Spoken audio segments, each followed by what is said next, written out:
미국 국채 기준으로 해서 30년이면요. 듀레이션이 27 정도 돼요. 1% 떨어질 때 27만큼의 수익이 난다는 뜻이에요. 이자 수익과 매매 수익이라는 그런 접근이 가능하다. 작년도에 고액자산가들이 열심히 채권을 찾았던 이유가 요것 때문이에요. 채권의 요런 장점들 때문에 아주 고액자산가와 기관 투자자들에게만 기본적으로 제공됐고 중앙은행이 다 금리를 올려놨거든. 이제는 비로소 의미가 있어졌으니 여러분도 이제 이 채권에 대해서 알고 거래를 해야 되는데 오랜만에 찾아뵙고요. 저는 자문사를 하는데 자문사는 아마 생소하실 거예요. 근데 보통 금융기관 중에서 이제 증권이나 은행처럼 판매사가 있다면 또는 뭐 운용사처럼 상품을 만드는 데가 있다면 저희는 그 상품들을 고객에 맞게 찾아주는 그런 말 그대로 자문이에요. 주식, 채권, 뭐 이런 여러 가지 부동산, 뭐 원자재 이런 상품들에 대한 내용들을 설명하고 각각에게 적합한 포트폴리오를 추천하는 그런 역할을 하죠. 그래서 그 중에서도 이제 저희 자문사는 대중 자문사를 좀 추구해서 중산층 자문사 이런 개념으로 2017년도에 시작했습니다.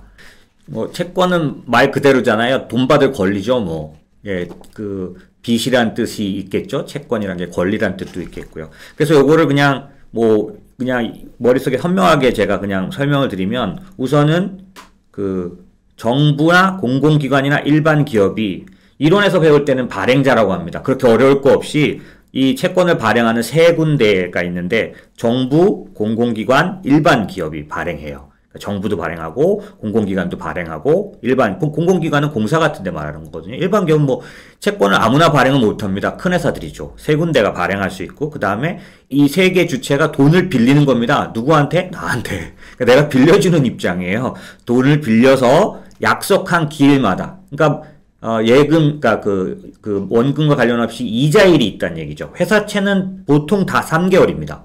그러니까 이자가 3개월마다 나와요. 그 다음에 약속한 금리의 이자를 지급한 후에는 만기가 있다는 얘기죠. 그래서 1년짜리, 6개월짜리, 3개월짜리, 그 다음에 3년짜리, 5년짜리, 국채 같은 경우는 30년짜리까지. 예, 그 다음에 요번에 크레딧 스위스 문제됐죠? 영구증권. 자본증권이라고 말하는 은행이 발행했는데 이거는 만기 없는 영구입니다. 뭐 이렇게 만기가 있고요. 그 다음에 만기가 되면은 마지막 이자와 원금을 돌려주는 그런 일이 정해져 있고 요거를 그 내용을 써놓은 증서 요게 채권입니다.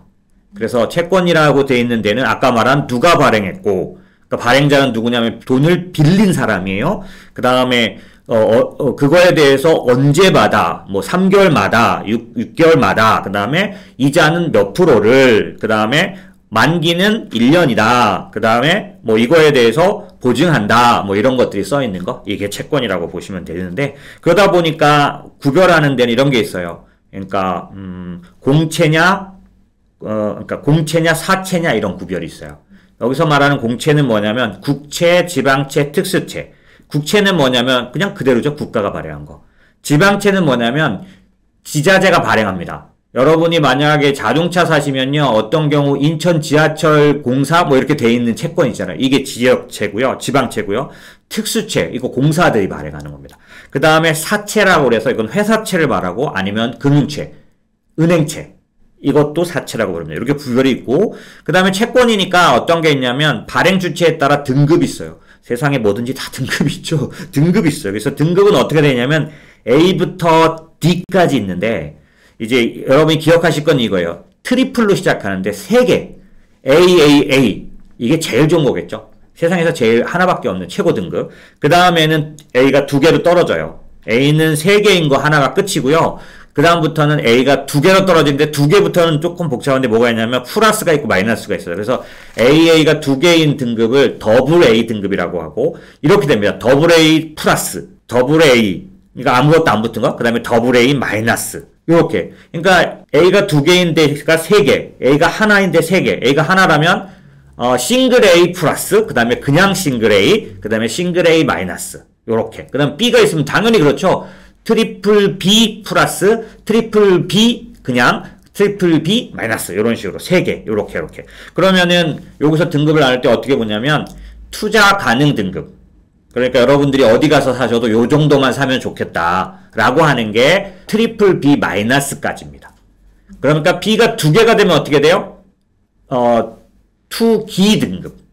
거기서 그 다음으로 내려가서 B가 되면 어떻게 돼요? 정크. 그러니까 하이힐드라고도 말하는 정크가 되는 거죠. 정크란 말은 뭐 번역하면 되게 나쁜 말이 되는데 어쨌든 아래 등급이란 등급이 되죠. 뭐 이런 식으로 그래서 마지막 D, A, B, C, D의 D까지 갑니다. 채권의 기본적인 내용은 이런 정도 될 것 같아요. 채권의 이자 수익 외에 매매 수익, 특히 매매 수익, 이게 오늘 굉장히 중요한 이슈입니다. 왜냐하면 여러분들은 이자 수익은 어느 정도 아시는 것 같으세요. 근데 매매 수익이라는 게 생소하시거든요. 그래서 제가 그걸 설명드릴 건데, 채권은 그냥 기본적으로 이자 수익과 매매 수익이 있다는 걸 그냥 머릿속에 가지셔야 돼요. 두 개가 같이 항상 있습니다. 다만 어느 거 위주로 우리가 활용하느냐가 달라요. 그럼 이자 수익은 그냥 금방 이해하시면 돼요. 뭐냐면 혹시 배당주 투자라고 많이 아실 거예요. 배당주 투자는 어떤 투자냐면 내가 배당을 많이 주는 어떤 주식을 산 거예요. 그런데 요 놈이 어떤 장점이 있냐면 주가가 오르내리는 것과 상관없이 어떤 날짜만 되면 1년에 한 번이겠죠. 배당금이 따박따박 들어와요. 그래서 내가 주식으로 올라가서 팔지 않았는데도 추가 수익이 발생하죠. 배당금. 요거와 똑같아요. 채권도 내가 채권을 사놨는데 이 채권에서 채권 가격이 오르락내리락 해가지고 채권 가격이 올라가서 플러스 났네 하고 파는 주식처럼 똑같이 그게 가능한데 그런 짓을 안 할 때도 계속 이자가 들어와요. 배당금처럼. 그게 이자 수익입니다. 그런데 어떤 경우 우리는 그 이자만 보고 사는 거죠. 이 가격 오르내리는 게 되게 둔한 채권들이 있어요.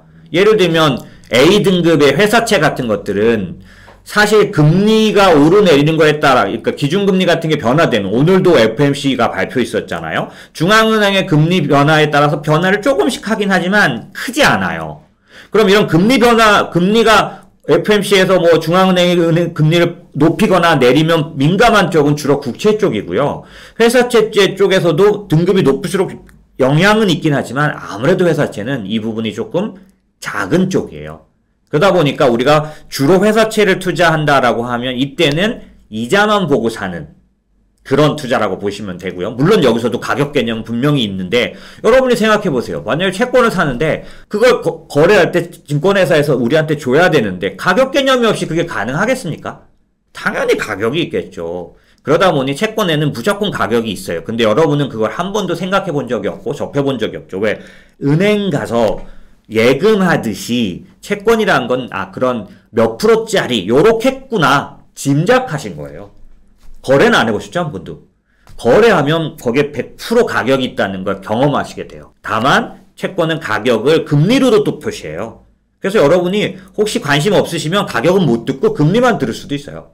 사실 때. 오늘 채권 사시는 거는 뭐 3.2%로 사시는 겁니다. 요렇게만 들으실 수 있지만 말을 안 해서 그렇지, 여러분이 확인 안 해서 그렇지, 그 옆에는 항상 정보에 써 있어요. 단가. 그래서 여러분이 오늘부터 생각하실 건 채권은 가격이 있다. 어떻게 할 수 있을까요? 예를 들어서 제가 신영증권이라는 데를 오래 다녔어요. 신영증권이라는 회사가 옛날에 워렌 버핏이라는 사람이 한번 투자하려고 그랬었거든요.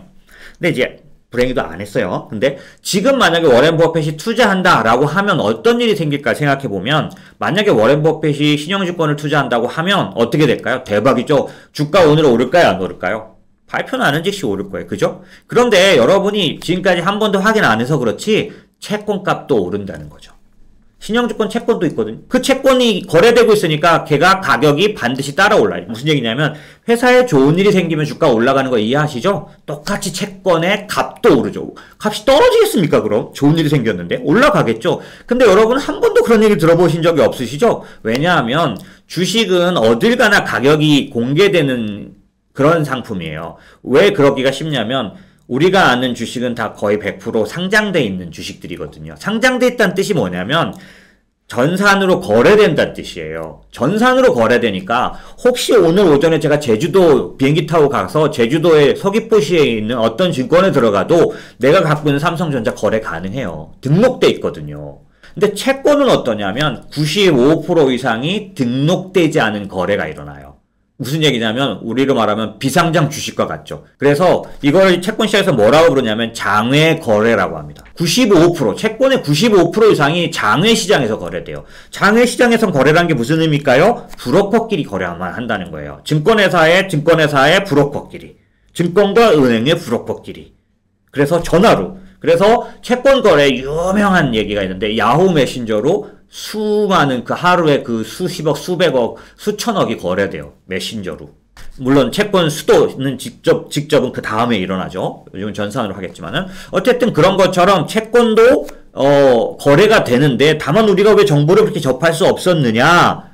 상장돼 있지 않은 것처럼 장외시장에서 주로 거래돼서 그렇다. 그럼 가격은 있느냐? 있죠. 어떻게 할 수 있냐면 여러분이 만약에 채권형 펀드를 드셨잖아요? 가입하셨으면 채권형 펀드의 평가 금액은 어떻게 나올까 한번 생각해 보세요. 그날 그 펀드가 들고 있는 채권들의 가격이 나와야 그날 채권형 펀드의 평가 금액이 나올 수 있겠죠?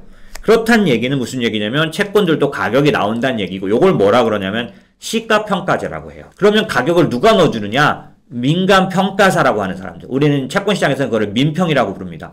그래서 채권의 금리를 볼 때 이렇게 써요. 민평 대비 2%, 민평 대비 1% 플러스 이렇게 써있으면 요 민평이 뭐냐면은 민간평가사라는 뜻이고요. 민간평가사가 우리 등록되어 있는 모든 채권의 가격을 매일 채권시장이 끝나고 나면 가격을 넣어줍니다. 그래서 여러분이 4시, 5시, 그 다음날 아침에 보면은 내 잔고에 내 채권들의 합의 평가가 떠요. 그렇기 때문에 여러분만 모르고 있었지 사실 채권은 가격으로 돌아가고 있었다라는 거고 지금 말씀드린 것처럼 채권의 가격은 어떻게 올라갔느냐? 좋은 일이 생기면 올라가요. 채권 등급이 상향됐더니 채권 가격이 올라가고 주식값도 올라가고 이게 항상 일어나고 있었는데 우리만 의식하지 않았었다. 그랬던 이유는 뭐냐? 장외시장 거래가 많기 때문이다라는 거고 지금 말씀드린 면이 매매 수익 얘기예요. 그러니까 지금 이제 그 개념을 갖고 한번 보세요. 우리가 만약에 채권을 오늘 사는데 예를 들어서 제가 나중에 한번 자세히 설명드리려고 했는데 그냥 얘기가 나온 게 말씀드려 볼게요. 매매 수익이란 게 뭘까요? 내가 오늘 30년물을 한국국채 30년물을 이제 금리를 보면 3.172에 그래서 단가로는 6,989원에 사놨단 말이에요. 근데 내일 갑자기 생각지 않은 일이 생겨가지고 얘를 3천만 원씩 사놨는데 팔아야 돼. 그러면 금리가 이제 사실은 제가 지금 불러드린 건 어제 가격이었거든요. 오늘 가격이 어떻게 변했나 봤더니 단가가 7,042원 됐어요. 금리는 3.13으로 변한 거예요. 그럼 요 차이만큼 이익을 내고 나는 팔게 되는 거죠.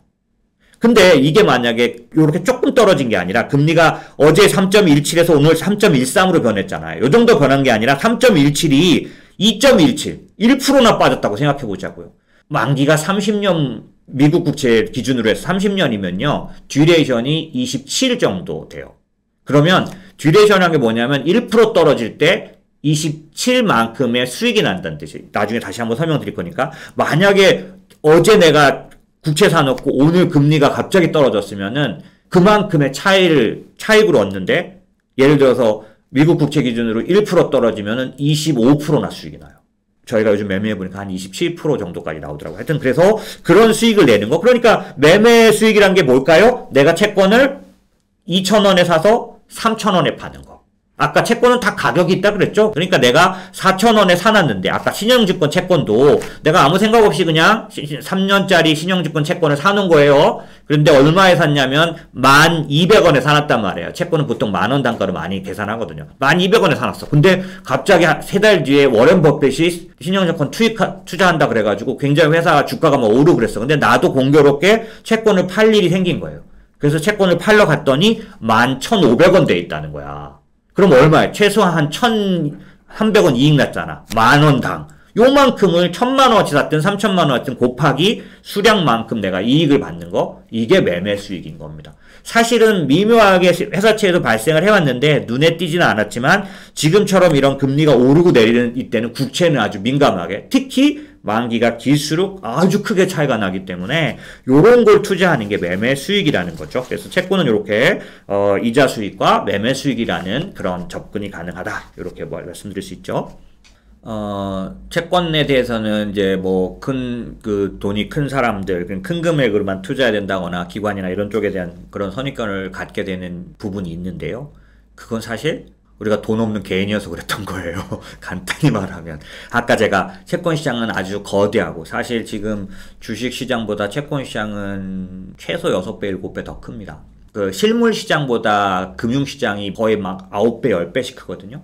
근데 그 전체 금융시장에는 선물도 있고 다 있잖아요. 근데 이 시장 중에서 주식시장이 있고 채권시장이 있다면 주식시장이 거의 6배, 7배가 채권시장이에요. 그래서 사실은 채권 시장의 정보가 주식보다 정확하거나 맞을 때가 되게 많습니다. 왜냐하면 사실 채권 하는 사람들은 특징이 뭐가 있냐면 부정적인 뉴스에 민감해요.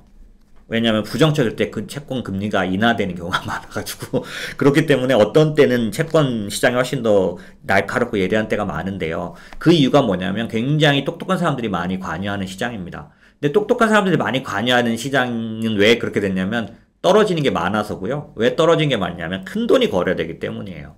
지금까지 그랬기 때문에 여러분들에까지는 설명할 기회가 안 왔던 거예요. 왜냐면 만약에 증권회사 가서 채권을 거래를 하시고 싶으시면 일찍이부터 거래했습니다. 제 예전에 고객들 같은 경우는 어떤 거 거래했냐면 국민주택 같은 거, 국민주택 1종도 많이 거래했고, 그 다음에 왜 채권을 거래했냐면 그냥 간단하게 이런 거예요. 채권만 분리과세가 가능해요. 그러니까 제가 아는 A라는 분은 금융소득종합과세가 이분은 어떤 사람이냐면 49%짜리예요.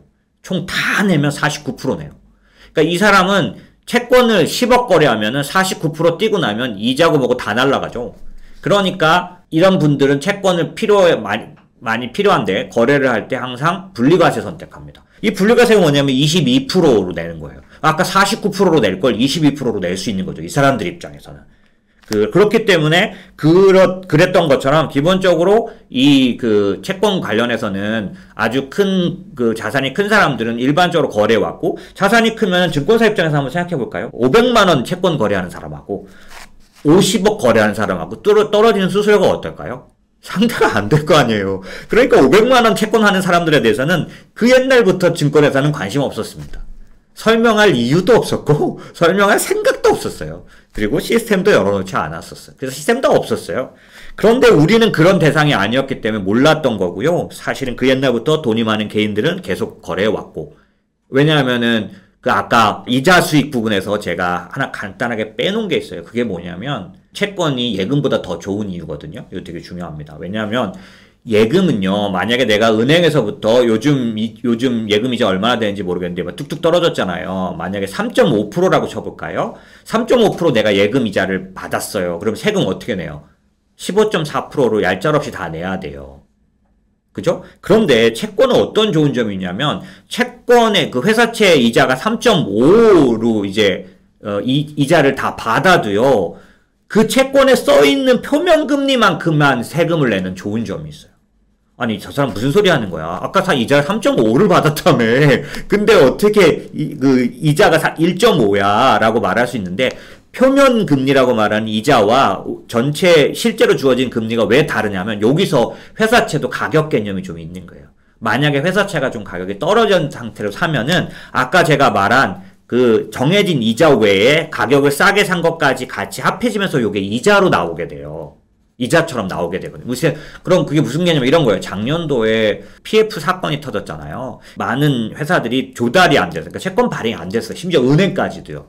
그러면 그런 경우 어떤 회사나 은행이 어떤 행동을 할까요? 내가 일단은 이번 달 말까지 1,000억이 들어와야 돼. 그런데 안 사줘, 사람들이. 그럼 어떻게 해요? 가격을 올리는 수밖에. 무슨 얘기예요? 그러니까 금리를 더 많이 줄게, 이자를 더 올릴게 라고 하는 거잖아요. 그런데 그런 행동 중에 하나가 뭐냐면 이자를 올라간 채권을 또 발행하는 것도 방법이지만 내가 예전에 발행해 놨던 채권을 똑같이 금리는 1.5로 써 있지만 가격을 더 싸게 할 경우에는 이거를 사는 사람 입장에서는 이자가 높아지는 혜택이 있거든요. 요거는 사실 조금 복잡해질 수 있어서 여러분한테 자세히 설명드리긴 어렵지만 그냥 여러분이 기억하실 건 이런 거예요. 제가 사례로 말씀드려 볼게요. 만약에 요즘 아파트 값이 막 떨어지고 어려움이 있는데 아파트 보증금 받아놓은 사람이라고 생각해 볼게요. 올해 제가 전세 세입자가 들어와가지고 전세 보증금을 받았어요. 서울 같은 경우 아파트 전세 보증금 한 5, 6억도 될 수 있지 않습니까? 뭐 한 5, 6억이라고 쳐보자고. 6억을 받았어요. 근데 얘는 2년 뒤 혹은 내년에 돌려줘야 된다고 생각해보자고요. 그러면 1년 뒤에 돌려줄 이 전세금을 어디다 넣어놓으면 좋을까요? 예전에는 주식 많이 했죠. 그럼 어떻게 해요? 폐가망신은 아니지만 많이 후회하셨죠. 작년도 같으면 진짜 많이 후회한 정도가 아니라 돌려줄 전세금 많이 날렸을 거예요. 그러면 안 되죠. 당연히 이건 안 맞는 법칙이에요. 그래서 예금에 넣어놓으실 거 아니에요? 그죠? 예금에 넣으면 가장 안전하죠. 근데 그렇게 예금에 넣어놓을 때 지금 같으면 뭘 사면 되냐면 수자원 공사 그런 회사의 공사의 채권을 딱 사놓을 수 있다는 거예요. 1년 남은 거. 걔가 10년 만기짜리인데 만기가 1년만 남았어. 무슨 얘기냐면 10년 전에 발행했고 지금 9년이 돌아간 거야. 그래서 실제 만기는 1년만 남은 채권을 증권회사가 판매해요. 그러면 10년 전에 발행했든 5년 전에 발행했든 만기가 1년밖에 안 남았으면 나한테는 몇 년짜리 상품이에요? 1년짜리 상품이잖아. 난 1년짜리 상품을 든 거야. 근데 이 1년짜리가 10년 전에 발행해놨기 때문에 표면금리가 10년 전은 어떤 시대였냐면 저금리 시대야. 그래가지고 10년 전에 5년 전에는 그 말씀드린 공사가 금리를 막 1.5로 발행했던 거야. 그러면 이 채권은 표면에는 1.5라고 써있어.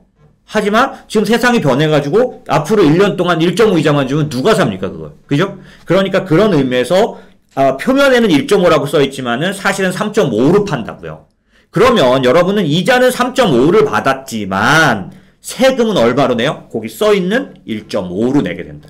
작년도에 고액자산가들이 열심히 그 채권을 찾았던 이유가 요것 때문이에요. 그런 의미에서 지금 말씀드린 것처럼 기본적으로 채권의 이런 장점들 때문에 아주 고액자산가와 기관 투자자들에게만 기본적으로 제공됐고 아까 말씀드린 기관 투자자들 같은 경우는 예금을 못하게 돼 있어요. 법적으로. 그래서 어떻게 하게 됐냐면 채권만 살 수밖에 없어요. 그래서 여러분들에게 이 채권 기회가 안 왔는데 기관들이 항상 사야만 하니까 지나간 수십 년 동안 채권 값이 너무나 비쌌어요. 이자가 별거 없었어요. 정말. 그래서 여러분이 해도 소용이 없었어요. 근데 지금 어떻게 됐어요? 작년도에 전 세계 모든 중앙은행이 다 금리를 올려놨거든.